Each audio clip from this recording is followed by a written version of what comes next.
Did you just slap me? And if you insult me again, I will slap you twice. Are you crazy? No, but you've been testing my patience for months. What is happening here? Everybody should hear this. This woman attacked me. Tell them why. Why what? Tell them why I slapped you. You're impossible. No, you're disrespectful. Somebody should explain what is happening. You want an explanation? Yes, please. Then sit down, because this story didn't start today. 3 months earlier. You think you can just come here and cause trouble? Let me tell you how this all began. A new tenant has arrived. Look at all those suitcases. Is she relocating or opening a hotel? Driver, please be careful with those boxes. Madam, where should I put this one? Upstairs. Everything upstairs. Good afternoon, my dear. Oh, hello. Welcome to Peace Garden Estate. Thank you. What do you do? I'm a content creator. Content creator? Influencer. Meaning, people watch my videos online. One of those TikTok people. Exactly. You're welcome to our compound. Thank you. I'm so excited. Chibuzo, Adaize, hurry up. We're already late. I'm coming, Mommy. I'm ready, Mommy. Okay, let's go. Quick, quick. Coming now. Let's go. What is this? Mommy? Look. Somebody parked behind us. Not somebody. The new neighbor. Exactly. Vanessa! Vanessa! I don't think she's awake. She blocked my car. Maybe call her. Am I her secretary? Mommy, we're getting late. Fine. Hello? Vanessa, please move your car. Huh? Oh. Sir, I need to leave. Give me 2 minutes. She hung up. Maybe she's coming. We shall see. 17 minutes later, Vanessa finally appeared wearing pajamas and slippers. And again, and again. Soon, Mrs. Azine realized something terrifying. This wasn't forgetfulness. This was a habit.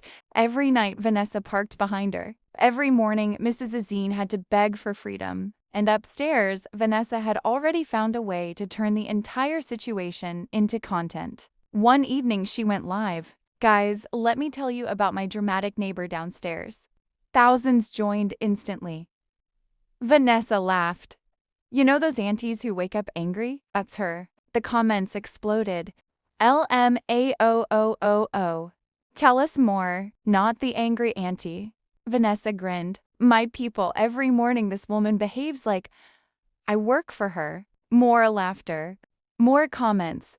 More insults. What started as a parking problem was becoming something much bigger. Because somewhere in Lagos, a hardworking widow was slowly becoming the joke of the internet, and she had absolutely no idea. Until one afternoon, the day everything changed. Mrs. Azine had no idea she was famous. She had no idea that thousands of strangers knew her as the angry auntie. She had no idea that complete strangers were laughing at her every morning. And honestly, she didn't have time to know. Life was already difficult enough. That Thursday afternoon, she sat in her office at the Ministry of Works, eating jollof rice from a small food flask. Across from her sat her colleague and closest friend, Mrs. Ngozi Obi. They were discussing school fees, rising fuel prices, and the latest electricity outage when Mrs. Ngozi suddenly burst into laughter. Not ordinary laughter, the kind of laughter that made tears gather in her eyes. Azine, she gasped. What? Mrs. Ngozi couldn't stop laughing. My sister, this internet will not kill me. What is funny? Nothing. Mrs. Azine frowned. No, show me. Mrs. Ngozi turned her phone around. The smile disappeared from her face immediately. On the screen was a young woman sitting before a ring light. Vanessa! The caption read, Living with My Crazy Neighbor, Part 17. Over Sishabawan views. Mrs. Azine blinked. Part 17? Part 17? Her stomach suddenly tightened. Vanessa was speaking. My people, guess what happened this morning? The comments exploded. Angry auntie again? Lao, please don't stop this series. We love her. Vanessa laughed.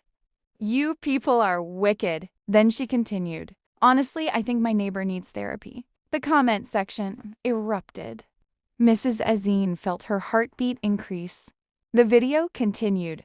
She acts like the whole world should adjust for her because she has children. More laughter. More comments.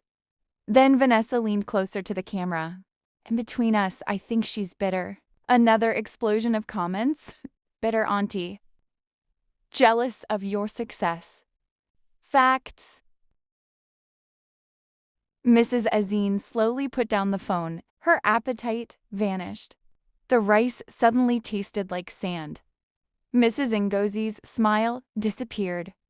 Azine. Silence. Azine, are you okay?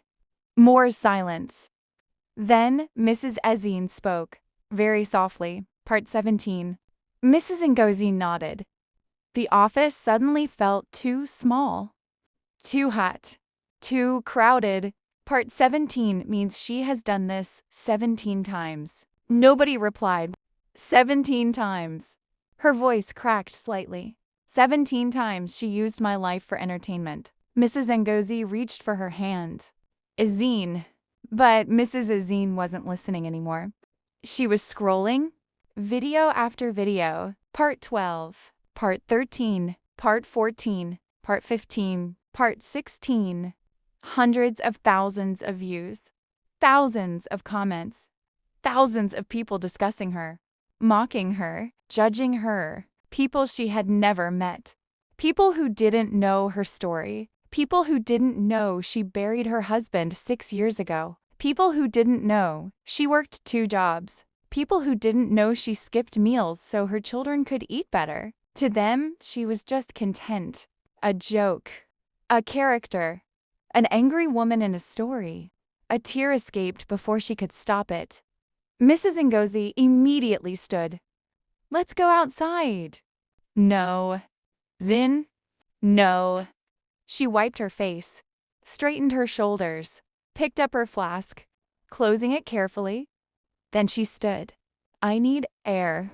She walked out of the office building, past the reception, past the security gate, past the car park.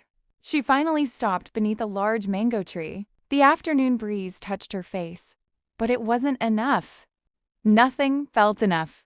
Her hands trembled, not from sadness, from humiliation.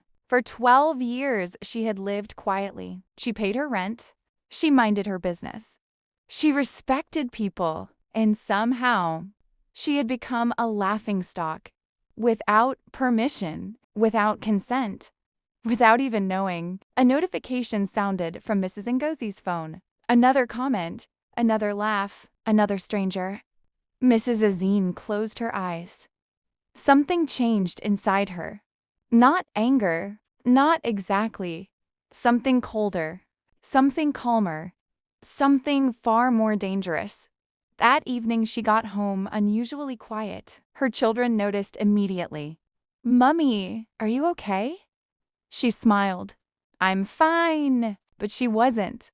That night she sat alone in her bedroom. The house was silent. The children were asleep. Outside, dogs barked in the distance.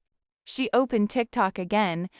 She watched every single video, every insult, every joke, every comment, every laugh. 3 hours later, she placed the phone on the bed. Then she whispered something to herself, a sentence that would change everything. If the internet wants a story. She looked toward the ceiling, toward Vanessa's apartment upstairs. Then I will give them one.